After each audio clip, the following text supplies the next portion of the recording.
평론가 조우석입니다. 여러분 느낌이 어떻습니까? 문재인 출생 의혹이 밝혀진 지가 한 달이 채 안 되고 있는 꽤 많은 세월의 시간이 흘렀습니다. 그런 짧은 사이에 많은 것들이 마치 퍼즐이 맞춰지듯이 척척척 뭐가 풀리는 듯한 기분도 여러분은 느끼셨을 겁니다. 동시에 조금 애매한 구석이 없지 않다. 뭔가 확신을 아직 못 갖겠다라고 하는 분도 있을 수 있습니다. 당연합니다.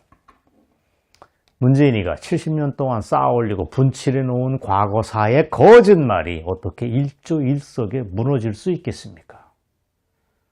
단 저들이 밝혀온 집안 얘기 전체가 뭔가 거짓으로 된 산이라고 하는 그 느낌만 가지시면 됩니다. 이 점에 대해 윤곽, 뭔가 수상하고 전체가 거짓말일 수 있다고 하는 느낌을 많은 사람들이 지금 공유하고 있습니다. 어쨌거나 그 거대한 거짓말의 산에 뻥 뚫린 구멍이 지금 생겼습니다. 그건 분명합니다. 그리고 앞으로 추가로 이루어질 규명 작업이 더욱 중요하다는 점을 여러분들에게 확인해 드리겠습니다. 특히 지난 방송에서 저는 2004년도 금강산 이산가족 상봉 행사를 주목해 왔다고 말씀드렸습니다. 그래서 예전 방송에서 저는 그날 이산가족 상봉 행사 자체가 북한의 대남 공작 혐의가 짙다는 것을 지적을 했습니다. 무서운 얘기였습니다. 현직 대통령을 향해서 간첩이고 간첩일 수 있고 그자가 2004년도에 북한에 의해서 포섭됐다. 그럴 가능성이 있다. 단정은 안 했지만 라고 얘기를 했더랬습니다. 당시 노무현 정부 아래서 시민사회 수석을 지냈던 실세 문재인이가 북한에 포섭됐던 결정적인 계기가 그때였다고 하는 청천벽력 같은 주장을 여러분들에게 말씀드렸던 것입니다. 그걸 내보내고 난 다음에 저는 굉장히 많이 시달렸습니다. 매우 상식적인 문제 제기인데 제 잘 아는 동생들, 몇몇 변호사, 후배들까지도 길길이 뛰었습니다. 정말 그렇게 하다가는 큰일 납니다 하면서 제 걱정을 엄청 해줬습니다. 제 걱정을 해주는 차원에서 얘기를 했지만 저도 물론 경청을 해야겠죠. 그러나 국민의 한 사람으로 상식적인 문제 제기하는 것 자체가 법의 잣대로 너무 연연해 할 필요는 없다는 제 판단도 없지 않습니다. 그런 문제 제기하는 것은 국가원수 모독도 아니고 대통령에 대한 명예훼손도 아닙니다. 국민의 한 사람으로 합리적인 의혹 제기를 하는 게 뭐가 문제가 됩니까? 미국의 경우는 공인, 정치인들에 대한 명예훼손은 그 자체가 존재하지 않는다. 왜? 그야말로 공복이기 때문에 문제 제기하는 게 거의 무제한 허용된다는 얘기입니다. 자, 미국은 미국이고 여기는 조심해야겠죠. 자, 그런데 그때 첫 방송 2004년도 이산가족 상봉 때 문재인이가 포섭됐을 가능성이 있다라고 때린 다음에 두 번째 방송에서 저는 또 다른 의혹을 제기한 바 있습니다. 그게 뭐였습니까? 함경도에서 살다가 흥남 쳤을 때 대한민국으로 내려왔다라고 하는 문재인의 생모가 당연히 함경도 출신이니까 함경 사투리를 써야 되는데 왜 그 억센 지독한 경상도 사투리, 그중에서 남도, 경상남도 사투리를 쓰느냐? 부산 사투리, 밀양 사투리를 억세게 구사하는 걸 대체 어떻게 봐야 되느냐 하는 상식적인 문제제기, 기초적인 문제제기를 했습니다.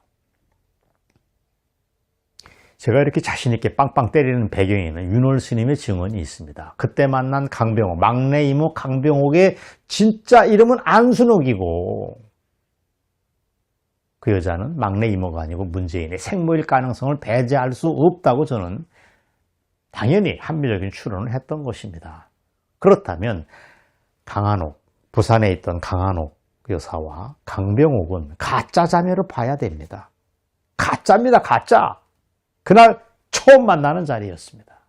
단지 맏언니와 막내 여동생이라고 하는 누군가 만들어준 설정대로 역할놀이, 연극놀이를 했다고 보는 게 맞습니다. 두 할마씨가 국민들을 보는 앞에서 대국민 사기극을 벌인 것입니다. 언니 맞소! 병옥이가 어쩌고 하면서 이런 의문을 품는 건 너무도 당연한 것입니다. 왜 문제가 됩니까? 자, 그렇다면 그렇다면 그 두 개의 방송을 토대로 오늘은 새로운 얘기를 추가하겠습니다. 조금 새로운 얘기를 추가하는데 두 가짜 자매만 그랬던 게 아니고 그때 금강산 2004년도 금강산 이산가족 상봉 문재인이가 자기 막내 이모를 만났던 그 상봉 자체가 저는 거대한 한편의 잘 짜여진 연극놀이라고 봅니다. 연극 무대라고 봐야 한다고 오늘 주장합니다. 강한옥, 강병옥은 물론이고 문재인을 포함해서 각자가 자기 역할에 충실했을 뿐이고 알고 보면 속고 속이는 짓을 했다는 얘기입니다. 쇼킹한 얘기입니다. 생각해 볼수록 소름이 쫙 돋습니다. 누군가가 정말 누군가가 이 연극의 대본을 썼을 텐데 그게 누구냐? 누구냐? 문재인이가 알고 안순옥인 걸 알고 근데 오늘은 강병옥으로 통하자라고 쇼를 했는데 누가 이 대본을 써줬느냐? 그리고 쟤들은 알고서 기어들어갔다면 도대체 무슨 꿈이었냐? 국민들이 이걸 물어봐야 됩니다. 어쨌거나 문재인을 포함한 당시 등장인물들이 이산가족 상봉장 금강산을 무대로 완벽한 대국민 사기극을 꾸몄을 가능성은 매우 높습니다. 그렇게 얘기를 해야 앞뒤가 쫙 이해가 됩니다. 세월이 흘러 17년, 그때 2004년 이후 17년 세월이 흘러 새로운 각도로 그날 행사를 살펴보니까 그 자리에 그 자리가 연극이라면 연극 제목은 아들 문재인, 진짜 엄마를 만나다 라고 하는 게 맞습니다. 오케이? 이해되셨을 줄로 압니다. 즉, 주인공이 문재인이고 그 친구가 강병옥, 본명 안순옥을 만나는 아주 특별한 모자 상봉의 연극 무대였다는 얘기입니다. 그래서 저는 이걸 거꾸로 말해야 된다고 봅니다. 북한이 문재인이라고 하는 실세 정치인을 엮은 계기입니다. 즉 생모 강병옥 아니 안순옥을 동원해서 그 여자를 북한의 인질로 삼고서 문재인을 포섭했던 특별한 그러나 아주 비밀스러운 자리였다고 전부터 저는 규정을 했던 것입니다. 그렇다면 나머지 인물들인 강한옥, 부산에 있다고 올라온 강한옥, 김정숙, 그때 문재인의 와이프, 문재월, 문재인의 누나, 문준영, 문재인의 아들 등등은 모두 조연급 배우라고 보시면 됩니다. 온 가족이 동원된 대국민 사기극을 그때 청와대 실세에 있던 문재인이가 벌였다는 얘기입니다. 문재인은 동원된 주인공이라고 보시면 됩니다. 자, 이렇게 되면 전모가 좀 파악되실 줄로 믿습니다. 그리고 그렇다면 그날 행사 중에서 가장 마음이 불편했던 사람은 당연히 강한옥, 즉 문재인의 의붓엄마라고 봐야 됩니다. 그녀는 굳이 그 자리에 안 나가도 됐습니다. 그런데 문재인 안순옥, 문재인 강병옥이라고 하는 모자 상봉을 위해 동원된 신세였습니다. 안 그렇습니까, 여러분? 그래서인지 그날 그녀의 얼굴 표정은 무표정하거나 무언가가 개운치 않아 했던 그런 표정으로 일관됐습니다. 결코 몇십 년 만에 막내 여동생을 만나는 사람의 얼굴이라고 보기에는 표정이 뭔가 어색했습니다. 자, 지금부터 제가 동영상을 여러 개를 쪼개서 보여드릴 테니까 집중해서 봐주시기 바랍니다. 그 전에 제가 제가 한 방송에 누가 썼던 어떤 분의 댓글 하나를 보여드리겠습니다. 이것입니다. 그때 금강산에 만났을 때 그 강한옥이 병옥이가 이렇게 의문형으로 물어봐서는 안 된다는 얘기입니다. 병옥아 하면서 탄식을 하듯이 막내 여동생을 끌어안아야 정상이라고 하는 지적을 한 것입니다. 아무리 회열이 흘렀어도 척 보면 아는데 둘은 멀뚱멀뚱하냐, 왜 멀뚱멀뚱하냐라고 하는 지적을 저한테 보냈는데 그게 맞습니다. 여기서 제가 착안을 했습니다. 그렇습니다. 수십 년에 만나는 자매 사이인데 언니가 동생을 향해서 뻔히 쳐다봅니다. 이따 제가 보여드리겠습니다. 뻔히 동생을 뻔히 쳐다보다가 병옥이가 하고 무슨 연극 대사처럼 뒤늦게 어떤 발언을 툭 합니다. 그렇게 물어서는 안 되는 겁니다. 아까 그분의 댓글의 지적대로 병호가 하고 탄식하면서 부르짖고, 동시에 강병옥이도 언니 맞소 하고 어색하게 연기, 대본 외우듯 얘기하지 말고 언니 하면서 부둥켜 안고 쓰러져서 엉엉 펑펑 울었어야 합니다. 자, 그런 판단을 가지고 당시 강한옥, 강병옥 사이의 어색한 만남, 썰렁한 만남을 여러분이 이런 시각을 가지고 다시 한번 보시겠습니다. 자, 시민사회 수석도 북에 사는 막내 이모를 만났습니다.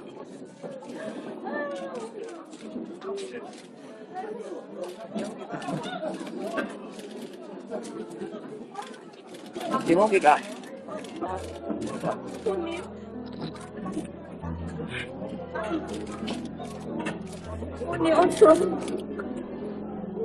드렸던 말씀을 염두에 두고 보면은 정말 이게 수상하구나 하는 느낌을 여러분이 들을 수밖에 없습니다.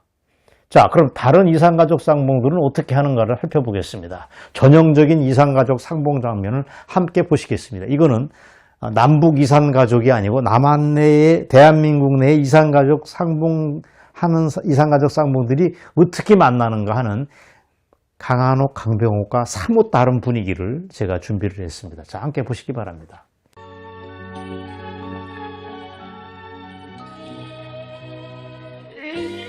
저희 어머니고 이제 이모님이 되시는 거죠. 아버지 엄마 다 있어. 다 있어. 좋습니다. 그래서 우리는 물어봐야 됩니다. 두 가짜 자매는 왜 그렇게 리얼하게 연기를 못했을까? 간단한 거 아닙니까? 연극이기 때문에, 이 모든 게 설정이기 때문에, 그리고 나이가 많아서 연극 놀이에 적응을 못해서 그렇게 했다고 우리는 봐야 됩니다. 아주 어색하게 멀뚱멀뚱 쳐다봐 핏줄은 서로 땡기는 법입니다. 서로 끊어갖고 눈물을 팡팡 흘려야 되는데 어색하게 무슨 헛소리를 팅팅 하면서 합니다. 그 옆에서 문재인이는 굉장히 흐뭇한 미소로 이 장면을 살펴봅니다. 어쨌거나 강한옥과 강병옥은 그래서 엄청나게 어설펐고 엄청나게 억지스러운 연기를 할 수밖에 없다고 우리는 이해를 해야 됩니다. 결과적으로 두 가짜 자매가 실수를 한 것입니다. 그래서 17년 뒤에 우리가 야, 저거 생쇼 하는구나 라고 볼 수밖에 없는 실마리를 우리에게 톡 하고 던져준 꼴입니다. 물론 두 강한옥, 강병옥 두 가짜 자매만 실수한 게 아닙니다. 문재인도 실수를 합니다. 그때 생모를 만나는 문재인은 주인공이라서 굉장히 흥분될 수밖에 없었을 겁니다. 단 그런 모습을 대한민국 국민들에게 들키면 안 되니까 엄청 긴장도 했을 게 사실입니다. 그래서 문재인이가 실수를 합니다. 실수하는 대목을 그냥 여러분이 동영상으로 보시면서 뭐가 실수인가를 여러분이 짐작해 보시기 바랍니다. 자, 보십시오. 제가 장남이고 문재인 저희 처 아들. 이게 왜 실수인가? 뭐가 문제인가? 여러분이 볼 때 문제 없다고 보십니까? 아닙니다. 강병옥이가 진짜 막내 이모라면 문재인이가 그렇게 가족 소개를 해서는 안 됩니다. 제가 장남 문재인 그리고 제처 누구라고 했지만 그렇게 하면 안 됩니다. 제가 이렇게 해야 됩니다. 제가 맏조카 문재인이고요. 여기가 조카 며느리 김정숙이고요. 이렇게 얘기해야 됩니다. 오케이? 제가 장남 문재인이고 제가 여기가 며느리 누구요? 이거는 실수하는 겁니다. 예법상으로 그게 맞습니다. 여러분 상식 아닙니까? 예법상으로 오래간만에 이모를 만났으면 그렇게 설명해. 제가 조카인데 맞입니다. 문재인입니다. 그리고 여기는 조카 며느리 누구입니다. 이렇게 얘기해야지. 제가 맏아들 문재인이고 여기가 며느리 누구고 이거는 뭐냐? 문재인이가 너무 흥분해서 생모 앞에서 조카 노릇을 해야 되는데 그걸 까먹은 채 아들로 처신했다. 왜? 너무 흥분해서. 왜? 바보라서. 왜? 뽕꾸라라서. 실수를 했고 결과적으로 그 연극놀이의 빈틈을 우리가 눈치채도록 해준 겁니다. 그동안 우리는 이걸 보면서 그걸 잘 몰랐습니다. 그러나 저의 시각으로 보자면 이게 너무도 엉성한 연극놀이였다. 대국민 사기극이었다. 북한에 의해서 포섭되는 과정이 이렇게 엉성했었다라고 하는 걸 우리가 눈치챌 수 있게 됩니다. 자, 여기까지입니다. 반복하자면 금강산 이산가족 상봉은 거대한 한편의 연극놀이가 맞습니다. 그럼에도 문재인은 이게 연극임을 인정하지 않았습니다. 계속해서 세월이 흐르는 한참 뒤에도 계속 거짓말을 했습니다. 2019년 KBS의 만남의 강이라고 하는 추석 특집 프로그램에 나와서 아무도 믿지 않는 거짓말을 했습니다. 2004년 이산가족 상봉 당시 강병옥과 강한옥이 서로 알아보지 못했지만 자기는 금방 알아봤다. 강병옥, 즉 안순옥의 모습에서 젊은 적의 엄마 모습, 강한옥의 얼굴을 봤다라고 언급을 했습니다. 그 대목을 동영상으로 보시겠습니다. 전혀 닮지 않은 두 자매가 어떻게 만나는데 문재인은 그걸 억지로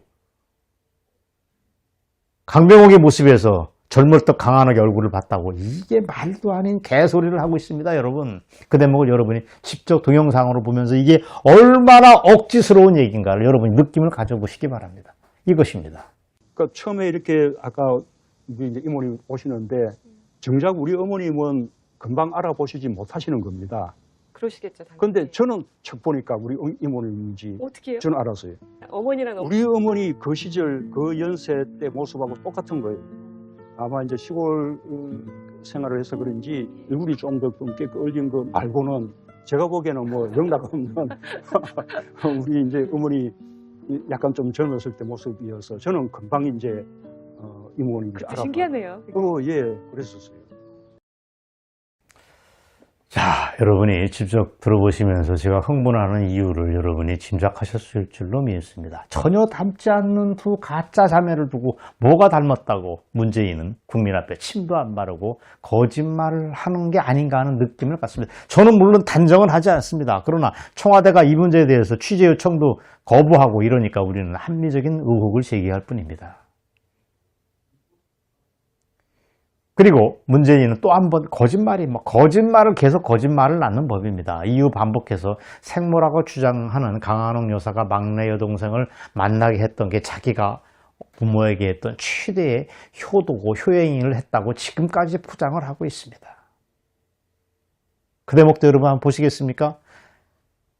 이런 문제의식을 가져보면 문재인의 그 발언이 얼마나 가증스럽게 들린다는 느낌을 가져보시기 바랍니다. 자, 이것입니다. 이 평생 제 어머니한테 제일 효도했던 게 아마 이때 우리 어머니 모시고 갔던 게 아닌가 싶은데요. 이게 연극놀이라고 하는 걸 몰랐을 때는 문재인의 그런 얘기가 통했을지 모르지만 두 자매가 가짜일 수 있다고 판단하고 문재인이도 주인공 노릇을 했다고 판단해 보면 문재인의 그런 말, 효도를 했네, 뭐 이런 얘기가 전혀 다르게 들릴 수도 있습니다. 그리고 이 대목에서 여러분이 소름이 쫙 끼칠 수도 있습니다. 와, 저렇게 거짓말을 온 국민을 대상으로 한 무시무시한 사기극을 대통령이라는 자가 하고 있구나 하는 느낌 때문에 여러분이 정신이 번쩍 날 것입니다. 그리고 지금껏 그런 게 잘 통해 와서 문재인은 암시랑도 않게 청와대에 앉아있다고 생각하면 정말 잠이 안 옵니다. 물론 반복해서 얘기하지만 저는 이게 합리적인 의혹제기 과정입니다. 단정은 하지 않습니다. 그렇다면 오늘 방송에서 정말 근본적인 물음을 던져야 됩니다. 2004년 이산가족 상봉이라는 연극의 연출, 총연출은 과연 누가 했을까? 누가 했을까? 문재인은 분명히 안순옥인 지 엄마를 만나러 가는 자리인데 강병옥으로 이름표를 달고 온 그 여자에 대해서 막내 이모를 만나는 척하고 강한옥과 강병옥은 생면부지사이인데도 불구하고 언니 맞소 강병옥이가 이래가면서 생쇼를 했다고 생각을 하면 물론 단정할 수는 없지만 그렇게 보는 게 합리적일 수밖에 없다면 왜? 두 자매가 엉뚱하게 한 사람은 함경도 말수를 쓰고 한 사람은 경상남도 사투리를 쓴다는 것도 이상하고 문재인이가 그걸 소개하는 방식도 잘못됐고 서로 멀뚱멀뚱한 모습도 이상하고 모든 게 어색하고 잘못되고 삐뚤어진 연극이라면 우리는 이 연극의 총연출을 누가 했을까? 라고 물어봐야 됩니다. 누가 문재인과 생모 강병옥, 즉 안순옥을 만나게 했을까? 공식적으로는 그녀를 막내 이모라고 설정을 누가 했을까? 강한옥은 그동안 표면상 문재인의 친엄마지만 철두철미 들러리로 밀어내버렸을까? 그리고 문재인이가 이 연극에 기꺼이 빠져서 바보 노릇을 했고 북한 애들한테 결과적으로 포섭되는 결과를 빚었을까? 자기 어머니를, 북한에 있는 어머니 강병옥, 안순옥을 북한의 인질로 만들고 자신은 포섭당하는 결과를 만들어냈을까? 질문은 끝이 없습니다. 나머지는 여러분이 스스로 풀어보시기 바랍니다. 아직은 뭐라고 단정 못하겠습니다. 다만 노무현 정권의 실세 문재인을 포섭하려는 공작 차원에서 북한이 적극 움직였을 거라고 봐야 한다는 것은 저는 거기에 대해서는 제 기본 스탠스가 그겁니다. 문재인은 아무것도 모른 채 그 행사에 덜컥 참석했다? 말도 아닌 소리를 하지 마시라고요. 말도 아닌 소리입니다. 문재인이가 정말 아무것도 몰랐다면 2004년 이산가족 상봉이라는 연극 자체가 불가능했습니다. 주인공이 빠졌기 때문에. 추정컨대 문재인은 이 모든 북한 측의 날조와 사기극을 다 알고도 모른 척하고 행사장에 덜컥 응했으리라고 저는 봐야 됩니다. 그래서 그때 고려대 유호열 교수가 그런 가능성을 언급을 했던 것입니다. 실제 문재인은 문재인 측에서 먼저 찾는 사람, 친척들의 이름과 관련된 자료를 북한에 제공을 했고 거꾸로서 북한에서 신청하는 방식을 취했을 뿐이지 문재인이가 뒤에서 신청을 했다는 얘기를 그때 유호열 교수가 했던 것입니다. 자, 이런 모든 가능성을 염두에 두자면 2004년 이산가족 상봉이라고 하는 자리가 굉장히 소름이 돋는다 하는 제 판단을 여러분이 한번 스스로 판단해 보시고 의견을 저한테 전달해 주시기 바랍니다. 여러분 경청해 주셔서 감사합니다. 내 가슴 속에 풀리지 않고 맺혀있는 하나의 소원이 있다면 우리도 어떻게 하든지 남과 같이 잘 살아봐야 되겠다. 이러한 염원입니다.